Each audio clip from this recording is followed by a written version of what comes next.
તારીખ 9/5/2024ના દિવસે મહંત સ્વામી મહારાજ સારંગપુરમાં બિરાજમાન હતા। આવતીકાલથી બાળ કાર્યકરો માટેનું દિવ્ય સનિધિ પર્વ આરંભાતું હતું, જેમાં કાર્યકરોનું અભિવાદન કરવાનું હતું। બાળ કાર્યકરોનું અભિવાદન મહંત સ્વામી મહારાજની ઉપસ્થિતિમાં થવાનું હતું અને બાલિકા કાર્યકરોનું અક્ષર પુરુષોત્તમ મહારાજની હાજરીમાં। આયોજન અને અનુકૂળતા પ્રમાણે મહંત સ્વામી મહારાજને પૂછાયું કે સ્વામી, બાલિકા કાર્યકરોનું અભિવાદન અક્ષર પુરુષોત્તમ મહારાજની હાજરીમાં થવાનું છે, તો આપના અક્ષર પુરુષોત્તમ મહારાજને 2 દિવસ માટે વહેલા બપોરે 3 વાગે જગાડીએ તો ચાલે? મહંત સ્વામી મહારાજે સ્પષ્ટ ના કહી, પછી કહે ભગવાનને વહેલા જગાડવા નહીં, બીજા સમયે અભિવાદનની ગોઠવણી કરવી। આમ અક્ષર પુરુષોત્તમ મહારાજને ભીડો પડવો ના જોઈએ એવો ભાવ સ્વામીશ્રીના અંતરમાં છે।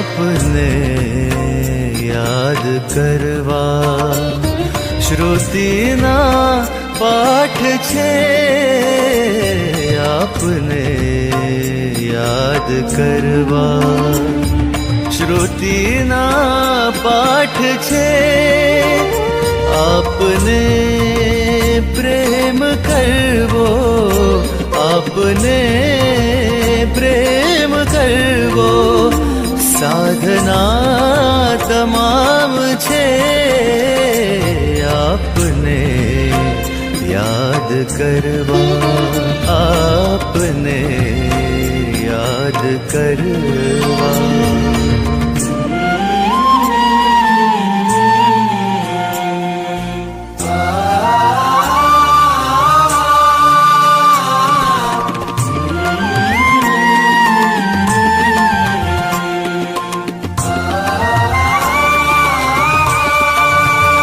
सगळा यज्ञ तीर्थ मंत्रो